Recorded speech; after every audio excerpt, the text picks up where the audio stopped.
जय हिंद साथियों, welcome to self study classes with Sumit Jain YouTube channel में आप सभी का स्वागत है। दोस्तों, पर्यावरण की निरंतर टेस्ट सीरीज चल रही है और रोज शाम को 6:30 बजे आपकी टेस्ट सीरीज शुरू होती है। ठीक है, अब आप टेस्ट सीरीज से जरूर जुड़ें और निरंतर हम अभ्यास करते हैं विभिन्न प्रश्नों के माध्यम से। आप उत्तर बताते हैं, 4 विकल्प आपको दिए जाते हैं। वीडियो को लाइक करके शेयर अवश्य करना है। इंस्टाग्राम से जुड़ना है, Sumit Jain self study classes आपको सर्च करना है और साथ ही आपको टेलीग्राम ग्रुप से जुड़ना है। टेलीग्राम ग्रुप से जुड़ने के लिए आपको टेलीग्राम ऐप डाउनलोड करना है, उसमें सर्च करना है IAS स्टडी ट्रैक और ज्वाइन हो जाना है। ठीक है, स्टार्ट करते हैं दोस्तों आज का ये वीडियो। किसी नदी के प्रदूषण स्तर की माप की जाती है। अब देखो, किसी नदी के प्रदूषण स्तर की माप कैसे की जाएगी? STP द्वारा, ATP द्वारा, BOD द्वारा या फिर WPL द्वारा। अब ये 4 विकल्प हैं, 4 में से एक का चयन करके आपको कमेंट में ABCD इस प्रकार से आप कमेंट में लिखते जाएंगे। सभी लोग कमेंट में लिखेंगे, तब आपका राइट आंसर क्या हो जाएगा? राइट आंसर होगा दोस्तों VOD, यानी कि जो 3 नंबर है वो आपका बिल्कुल सही हो जाएगा। अब देखें BOD का फुल फॉर्म क्या होता है दोस्तों? बायो केमिकल ऑक्सीजन डिमांड से किसी नदी में जल के प्रदूषण स्तर को मापा जाता है। मोस्ट इंपॉर्टेंट क्वेश्चन, और VOD आपका बिल्कुल यहाँ पर 3 नंबर सही हो जाएगा। ठीक है, अगला क्वेश्चन देखो, वायरस संक्रमण से होने वाला रोग है। तो ये 4 विकल्प हैं, 4 में से आपको चयन करना है कि वायरस से जो होने वाला रोग है वो कौन सा है? कॉलरा, टाइफाइड, जुकाम या फिर मलेरिया।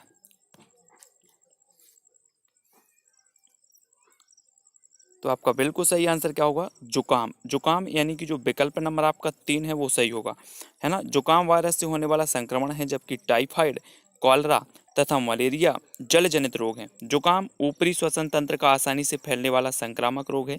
इसके लक्षणों में खांसी, गले की खराश, नाक का स्राव और ज्वर आता है। यह आमतौर पर 1 सप्ताह में समाप्त हो जाता है। इसका मुख्य विषाणु राइनो वायरस है। ठीक है, राइनो वायरस इसका मुख्य विषाणु माना जाता है। और ये जुकाम जो है वो कैसे फैलता है? वायरस से फैलता है। अगला क्वेश्चन देख लेते हैं, भारत में कृषि को प्रभावित करने वाला मौसम का सबसे महत्वपूर्ण तत्व कौन सा है? आर्द्रता, तापमान, पवन या फिर वृष्टि। भारत में कृषि को प्रभावित करने वाला जो है मौसम का सबसे महत्वपूर्ण तत्व बताना है। 4 विकल्पों में से ABCD करके 4 में से एक का चयन करना है, तब आपका बिल्कुल सही आंसर क्या होगा? वृष्टि। वृष्टि यानी 4 नंबर। भारत में कृषि को प्रभावित करने वाला मौसम का सबसे महत्वपूर्ण जो तत्व है वो है वृष्टि। ठीक है, अगला देख लेते हैं, भारत में कृषि को प्रभावित करने वाला सबसे महत्वपूर्ण तत्व वृष्टि, क्योंकि भारत उष्ण तथा समशीतोष्ण 2 कटिबंध में स्थित है। वायुमंडल की सबसे ठंडी परत कौन सी है? आपने वायुमंडल की परतें पढ़ी होंगी, है ना। क्षोभ मंडल, समताप मंडल, मध्य मंडल, आयन मंडल, बहिर्मंडल, ये सारी की सारी वायुमंडल की परतें हैं। और इनमें से जो सबसे ठंडी परत मानी जाती है वो कौन सी मानी जाती है? मध्य मंडल, समताप मंडल, क्षोभ मंडल या फिर आयन मंडल। कौन सी परत है जो सबसे ठंडी मानी जाती है? तब आपका बिल्कुल सही आंसर क्या होगा? विकल्प नंबर 1। विकल्प नंबर 1 यानी कि मध्य मंडल। वायुमंडल की सबसे ठंडी परत है मध्य मंडल, क्योंकि मध्य मंडल तक वायुमंडल का तापमान गिरता है तथा मध्य मंडल के बाद वायुमंडल का तापमान बढ़ने लगता है। मध्य मंडल की मध्य सीमा पर तापमान गिरकर 1000 अंश सेल्सियस तक पहुंच जाता है। तो आपका 1 नंबर बिल्कुल सही हो जाएगा। अगला देखो, निम्न में से कौन सी एक ग्रीन हाउस गैस है? तो ग्रीन हाउस गैसें मैंने कई बार आपको बताई हैं कौन कौन सी ग्रीन हाउस गैसें हैं। ऑक्सीजन है, सल्फर डाइऑक्साइड, आर्गन या फिर मीथेन। तो ग्रीन हाउस गैस कौन सी है? 4 में से एक का चयन करें, तब आपका राइट आंसर होगा 4। 4 यानी कि मीथेन।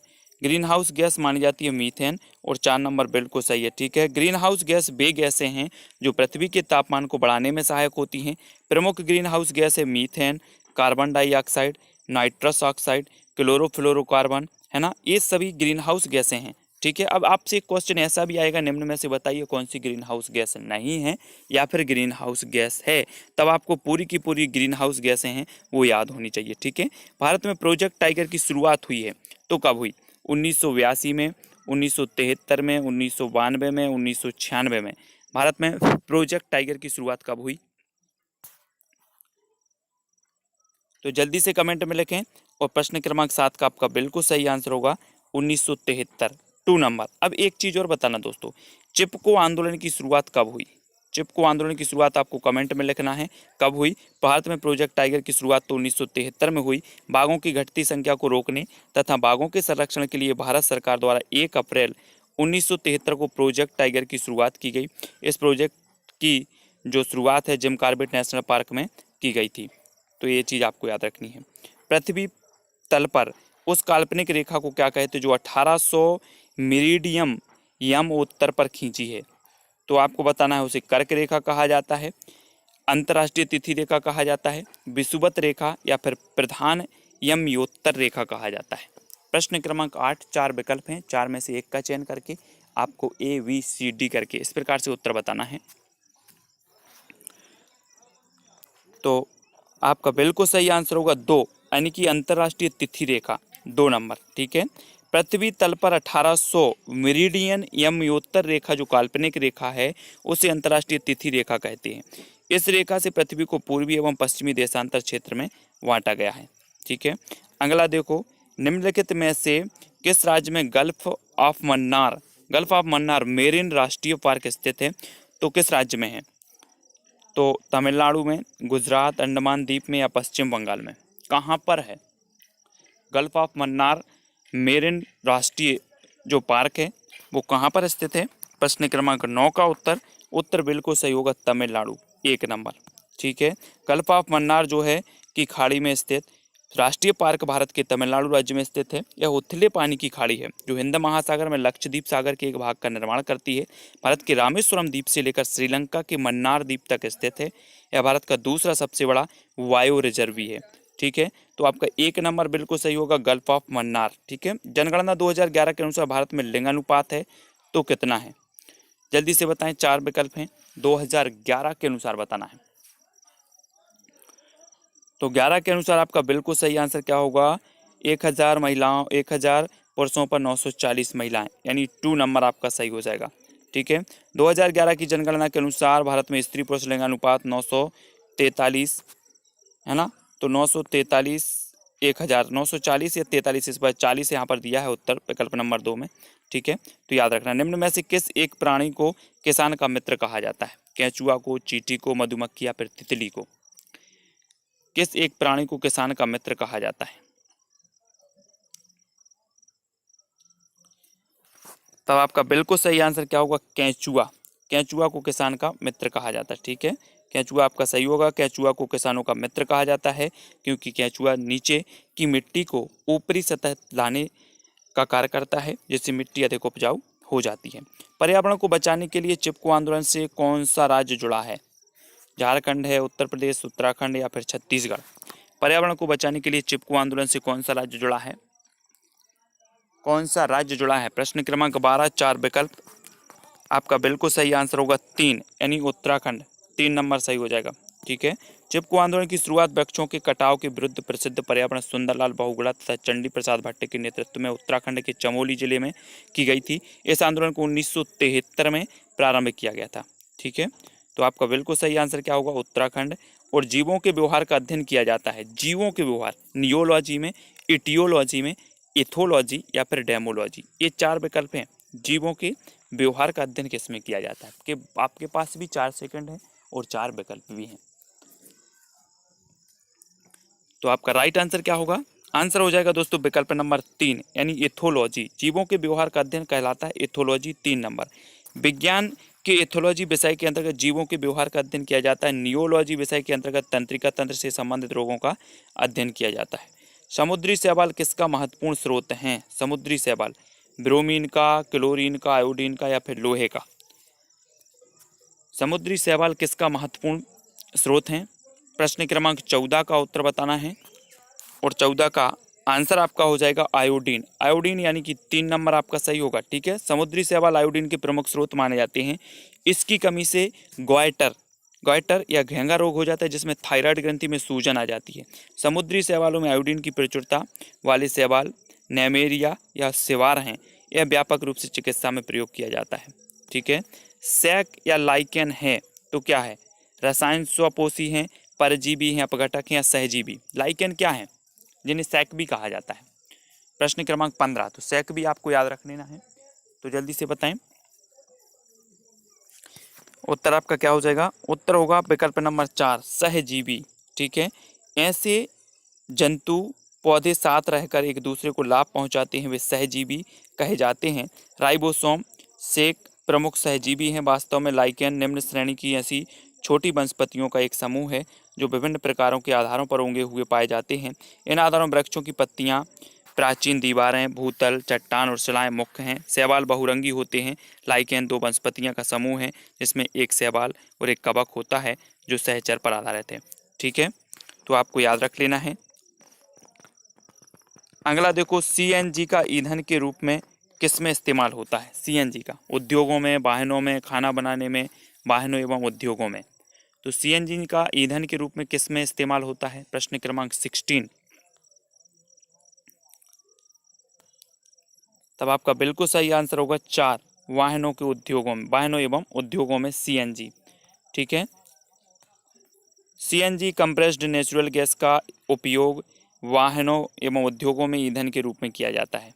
पर्यावरण जागरूकता का किसके द्वारा सृजन किया जा सकता है? क्षेत्रीय भ्रमण, व्याख्यान, समूह वार्तालाप या अध्ययन। किसके द्वारा सृजन किया जाता है पर्यावरण जागरूकता का? तो आपका बिल्कुल सही आंसर क्या होगा? क्षेत्रीय भ्रमण। विद्यार्थियों में पर्यावरण जागरूकता का सृजन करने के लिए उनको क्षेत्रीय भ्रमण कराना चाहिए, जिसके तहत उनको वास्तविक पर्यावरण व मानव जीवन में उनकी उपयोगिता का ज्ञान होगा। पर्यावरण संरक्षण के लिए भी प्रोत्साहित होंगे। ठीक है, तो 1 नंबर आपका सही होगा। एलपीजी किसका संक्षिप्त रूप है? लोक पैसेंजर गाड़ी का, लो पेड गैस का, लिक्विफाइड पेट्रोलियम गैस का, या फिर लोकल पेट्रोलियम गैस का? एलपीजी। तो आपका प्रश्न क्रमांक 18 है और आपने बिल्कुल सही आंसर बताया, विकल्प number 3 liquefied petroleum gas. 3 number सही हो जाएगा। अगला है एलपीजी द्रवित पेट्रोलियम गैस, है ना। लिक्विफाइड पेट्रोलियम गैस का प्रयोग घरेलू ईंधन के रूप में किया जाता है। एलपीजी के मुख्य अवयव हैं ब्यूटेन और प्रोपेन। ये भी पूछे जाते हैं। निम्न में से बताइए एलपीजी के मुख्य अवयव कौन से? तो ब्यूटेन और प्रोपेन है। आजकल एलपीजी शीतलक के रूप में भी सीएफसी क्लोरोफ्लोरोकार्बन के स्थान पर क्रमशः आधिकारिक प्रयुक्त तो होने लगी है। तो पृथ्वी पर पहुंचने से पहले ओजोन परत किन किरणों को अवशोषित करती है? एक्स किरणों को, गामा किरणों को, पराबैंगनी किरणों को, या बीटा किरणों को? एक भी क्वेश्चन आपका गलत नहीं होना चाहिए इन प्रश्नों में, क्योंकि बहुत सारा अभ्यास अपन कर चुके हैं, बहुत सारे वीडियो के माध्यम से हमने अध्ययन किया है। और आपका बिल्कुल सही आंसर होगा पराबैंगनी किरणें।